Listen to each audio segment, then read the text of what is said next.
विश्वास कर बीजेपी वालों को वोट दी। क्या किया उन्होंने? आपके बारे में एक इस्तीफा तक नहीं दिया। अगर आज हरियाणा में इस्तीफा दिया होता आपके डिप्टी सीएम ने तो सरकार गिर चुकी होती। पहले तो मैं धन्यवाद करती हूँ कि हरियाणा में यहाँ पर जींद में इतना सम्मान मिलना, मैंने कभी सोचा नहीं था कि ये किसान आंदोलन होगा और किसान आंदोलन में मैं टिकरी बॉर्डर पर मेरी एक ताई को मिलूंगी जिनसे मेरा इतना प्यार पड़ जाएगा कि वो मुझे प्यार यहाँ पर खींच के लेके आएगा जींद में। पंजाब हरियाणा भाईचारे का तो हम बात करते हैं, बट आज मुझे महसूस होने लगा ये है मेरी ताई जिसका प्यार मुझे खींच के यहाँ पर आपके बीच लेके आया है। अगर इतना प्यार करने वाली ताई हूँ तो मैं पंजाब छोड़ के हरियाणा में भी रहने के लिए रेडी हूँ। तो हरियाणा पंजाब भाईचारा जिंदाबाद, हरियाणा पंजाब भाईचारा जिंदाबाद। मेरे लिए मेरे पास इस टाइम पर ज़्यादा शब्द तो नहीं है, बस मैं यही कहना चाहूँगी मेरी बहनों को कि मैं चाहे वो विमेंस डे हो, स्त्री का दिवस हो, चाहे टिकरी बॉर्डर पर मैं हरियाणा का जो योगदान देखती हूँ औरतों का, सल्यूट है आप सब लोगों को, क्योंकि आप घर छोड़कर 26 तारीख को भी आपकी ट्रॉलियाँ भर भर कर वहाँ पर आ रही थी, जिस तरह से आपने सपोर्ट दिया था बॉर्डर के ऊपर।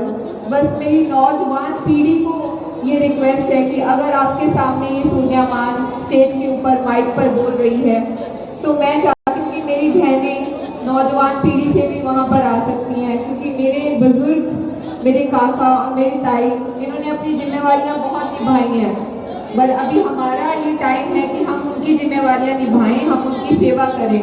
80 साल की बुजुर्ग औरतें वहाँ पर धरने पर होती हैं, तो हमारा फर्ज बनता है कि हम उनकी सेवा करें।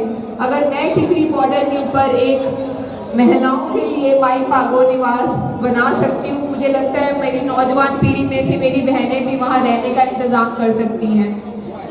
हमें बढ़ चढ़कर ये बॉर्डर के ऊपर मेरी बहनों को आना चाहिए। मैं पहले दिन जब बॉर्डर पर आई थी तो मेरे को लगा था कि मैं सिर्फ आऊँगी और चले जाऊँगी, पर मुझे लगा कि नहीं, अगर ये सब लोग यहाँ पर रह सकते हो तो मैं भी यहाँ पर रहूँगी। मेरे को बहुत सारी धमकियाँ आई पहले दिन से कि तुम्हें काम नहीं मिलेगा, तुम्हें फिल्मों से निकाल दिया जाएगा और बहुत सारी चीज़ें। मैं अपने पिता के बारे में भी बताना चाहती हूँ। मेरे पिता किसान आगू थे, कितनी किसान यूनियन लीडर थे, नौजवान भारत सभा उन्होंने शुरू की थी। मैंने उनको देखा नहीं, क्योंकि उन्होंने अपनी ज़िंदगी किसानों के लिए, मजदूरों के लिए दे दी, उनके हकों के लिए लड़ते लड़ते वो शहीद हो गए थे। पर जाते टाइम उन्होंने मुझे एक चिट्ठी लिखी थी जिसमें उन्होंने ज़रूर लिखा था कि मेरी बच्ची, मेरे जाने के बाद भी तुमने मेरे मजदूरों के लिए, किसानों के लिए हमेशा सच के लिए आवाज़ बुलंद करनी है, हमेशा उनके लिए लड़ना है, ना हिंदू बनना, ना मुस्लिम बनना, ना सिख बनना, हमेशा एक इंसान बनने की कोशिश करना। मैंने अपने पिता को कभी देखा तो नहीं, बट ये जो बुजुर्ग बैठे इनमें मैं अपना पिता देखती हूँ। मुझे लगता है कि इनकी रिस्पॉन्सिबिलिटी मेरे कंधों पर है। जब मैं टिकरी बॉर्डर पे थी तो एक बुजुर्ग ने आंखों में उनके नमी थी और रोते हुए मुझे गले से लगाया और मुझे बोला कि ये बिल कब वापस होंगे। तो उस दिन का वो दौर मैं भूल नहीं सकती। मैंने सोचा कि नहीं, आज के बाद मैं यहाँ पर रहूँगी और तब तक रहूँगी जब तक ये काले कानून रद्द नहीं हो जाते मोदी गवर्नमेंट से। मैंने उनको भी यही बोला था और मेरे को बहुत सारी फिल्में आई इस दौरान करने के लिए, बहुत सारा काम आया। मैंने यही बोला, मेरे बुजुर्गों के लिए, मेरी माँओं के लिए 100 फिल्में कुर्बान। मुझे नहीं चाहिए ऐसी फिल्में और ऐसे लोगों की फिल्में और ऐसा काम जो किसान की रिस्पेक्ट ना करता हो, हमारे अन्नदाता की रिस्पेक्ट ना करता हो। जो मान मुझे यहाँ पर मिलता है, जो सम्मान आप लोग देते हो, मैं उसका देन नहीं दे सकती, क्योंकि मैं हर एक टोल टैक्स के ऊपर जाती हूँ। जब रास्ते में कोई बुलाता है तो वहाँ पर वो मुझे चाहे जितना भी मान देते हैं, मैं कहती हूँ कि वो मान उनकी मेहनत की कमाई, उनकी मेहनत की पसीने की कमाई, उसको मैं एक फ़ोटो में बढ़ा के रखूँगी मैं अपने पास, क्योंकि उसका देन नहीं मैं दे सकती। मेरे पास सबसे बड़ी अनमोल कमाई वो है जो मुझे वहाँ से मिलती है। ये जो फूलों के हार आप लोग देते हो, ये जो पगड़ी का सम्मान देते हो, इससे बड़ी इज्जत कोई नहीं हो सकती। बस मेरी आप लोगों से यही बेनती है कि आने वाले टाइम पर जो आप इलेक्शंस देखते हो, मेरे को ज़्यादा समझ तो नहीं, जितनी समझ है मैं आप लोगों को बस इतना कहना चाहूँगी कि मैं अपना, चाहे अगर पंजाब होता, अपने गांव में होती, तो ये अपना गांव और अपनी माँ समझकर, अपनी ताई समझकर, अपने बाप दादा समझकर ये बात कर रही हूँ। भूल चूक हो तो माफ़ कर देना। बस मैं इतना कहना चाहूँगी आप लोगों से कि आने वाले इलेक्शंस में प्लीज़ पहचान लेना कि आपका अपना कौन है, क्योंकि बहुत लोग आते हैं, बहुत बड़ी बड़ी बातें करते हैं। हम लोग अपनी वोट की कीमत नहीं जानते। हमें अपनी वोट की कीमत पहचाननी चाहिए कि हमें वो कीमती वोट किस इंसान को देनी चाहिए जो इंसान आपके लिए पार्लियामेंट में बात करे। आपने बहुत विश्वास कर बीजेपी वालों को वोट दी, क्या किया उन्होंने? आपके बारे में एक इस्तीफा तक नहीं दिया। अगर आज हरियाणा में इस्तीफा दिया होता आपके डिप्टी सीएम ने तो सरकार गिर चुकी होती, तो आप सड़कों के ऊपर ना बैठे होते वहां पर। तो आपको ये जानना चाहिए, पहचानना चाहिए कि आप लोगों के बीच में कौन से ऐसे लोग आते हैं जो सिर्फ वादे करके जाते हैं, झूठे वादे करके जाते हैं, वोटों के सर पर आते हैं। आपको वो पहचानने की जरूरत है, आपको अपनी एक वोट की कीमत जानने की जरूरत है, और आपको उन लोगों को पहचानने की जरूरत है जो लोग आपके लिए इस्तीफा देते हैं ऑल ओवर इंडिया में से। जिन लोगों ने किसानी हक में आपके लिए इस्तीफा दिया है, आपको उन लोगों की पहचानने की जरूरत है। आप सोचिए, कोई भी इंसान अपने सरपंच की पदवी से भी इस्तीफा देने से डरता है, कोई अपने काम से इस्तीफा देने से भी डरता है।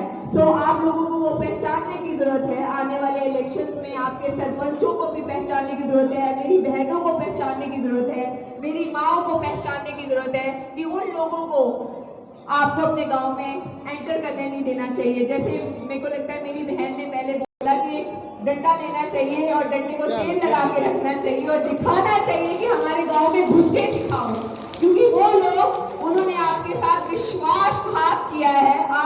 अगर आपने उनके ऊपर विश्वास किया, आपने उन लोगों को वोट दी, मैं सबसे पहले तो ये बता देना चाहती हूँ, ये जितने भी एमपी होते हैं, जितने एमएलए होते हैं, ये पब्लिक सर्वेंट होते हैं, ये आप लोगों के सर्वेंट हैं। इनको गवर्नमेंट पे करती है आप लोगों की सेवा करने के लिए।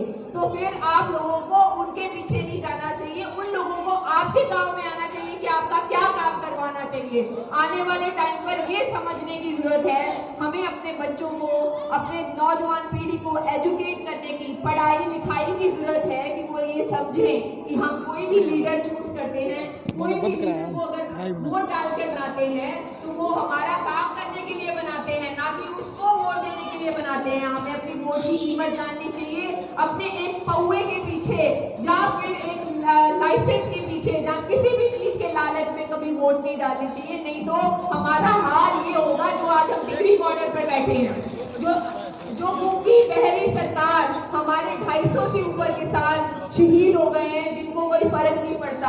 आप कोई नेता देखिए, किसी गांव में किसी की डेथ होती है तो आकर अफसोस जताकर जाते हैं। आज आप बताइए, 250 से ऊपर लोग हैं जो शहीद हुए हैं बॉर्डर के ऊपर, किसी को फर्क पड़ रहा है? किसी को फर्क नहीं पड़ रहा। आज हमारे कितने भाई जेलों के अंदर हैं, किसी को फर्क पड़ रहा है? किसी को फर्क नहीं पड़ रहा।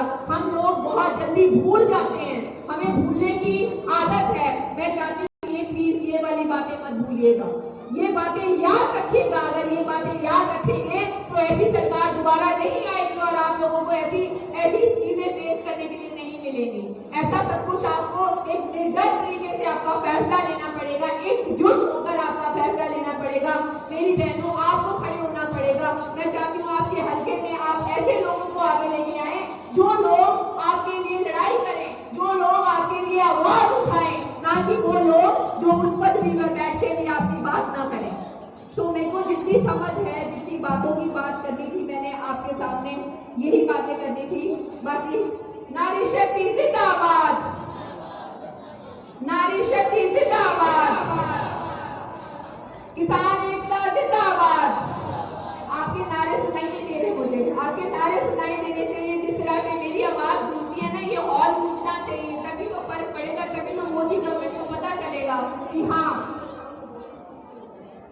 मैं महिलाओं को ये बोलना चाहती हूँ, प्लीज आप उठ के मत जाइए, अभी हम आपके पास आए हैं। देखिए, राष्ट्र निर्माण की जानकारी के लिए ग्राउंड मीडिया चैनल को सब्सक्राइब करें और शेयर करें।